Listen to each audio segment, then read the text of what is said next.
if you could just clarify. You said that, and the Deputy Secretary said you're going to talk to the Russians again at the end of the week. Is that going to be like another bilateral meeting in person? Will that take place in Vienna? I guess where people will still be at the end of the week. Is there a set time and date for that meeting and place?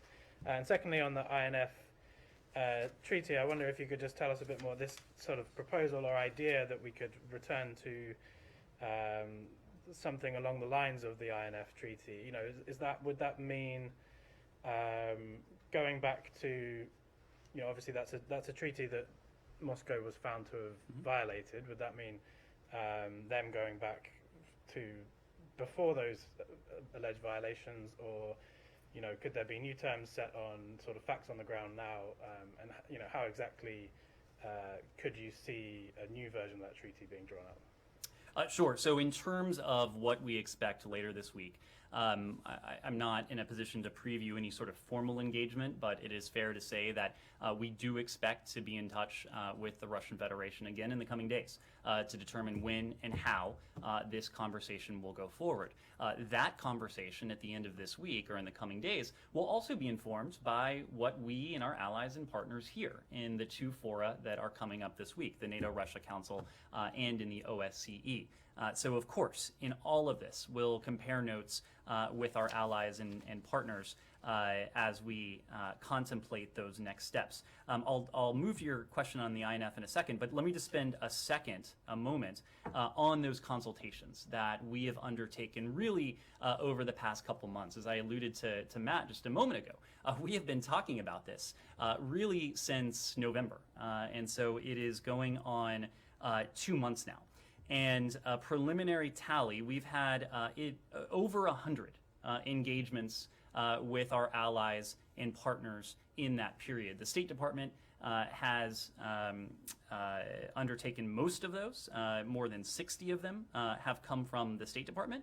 But just to give you a very broad and rough flavor, President Biden has spoken to at least 16 European leaders. Secretary Blinken has held more than 24 calls and meetings with foreign leaders and foreign ministers to discuss our coordinated response to Russia's military buildup. He's also participated in meetings with the G7, NATO, OSCE. He's engaged the EU, and we will continue to do that. Secretary Austin has spoken with a number of his counterparts, and we are in regular, almost constant contact with our Ukrainian partners. In the last few weeks alone, President Biden has spoken to President Zelensky a couple times. Secretary Blinken has spoken twice with President Zelensky as well, and twice with the foreign minister, Mr. Kuleba.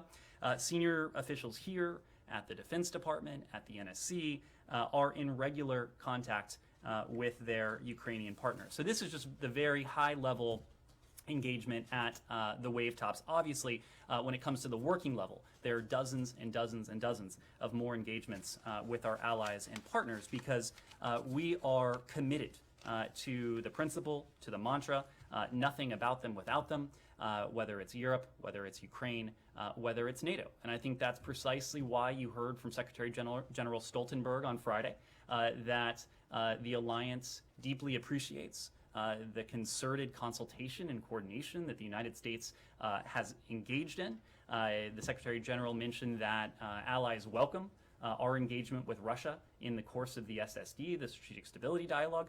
We've heard similar comments from individual European leaders, including President Macron of France and others. When it comes to the INF, this was, and you heard from the deputy this morning, this was an area that the Russians discussed this morning.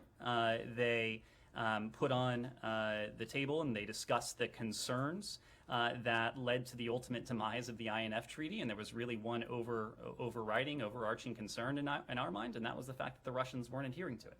They were cheating on the INF. So, of course, this wasn't a forum where we were going to reach any sort of agreement or come to a decision on INF-like provisions that may be viable going forward.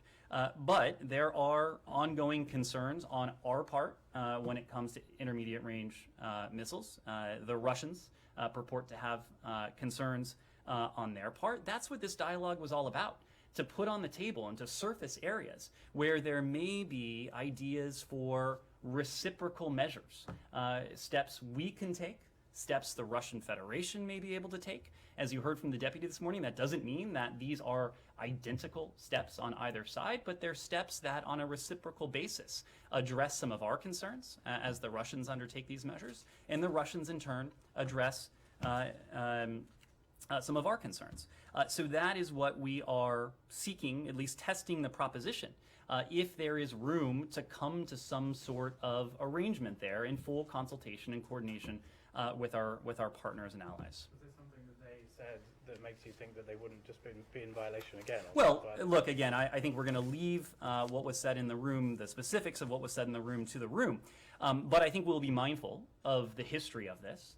We will need our own assurances that any arrangements that we're able to arrive at, that there is transparency, that we're not just trusting one another when it comes to what we're hearing, what we're saying, what we're doing when it comes to intermediate range missiles, weapons, or any other area.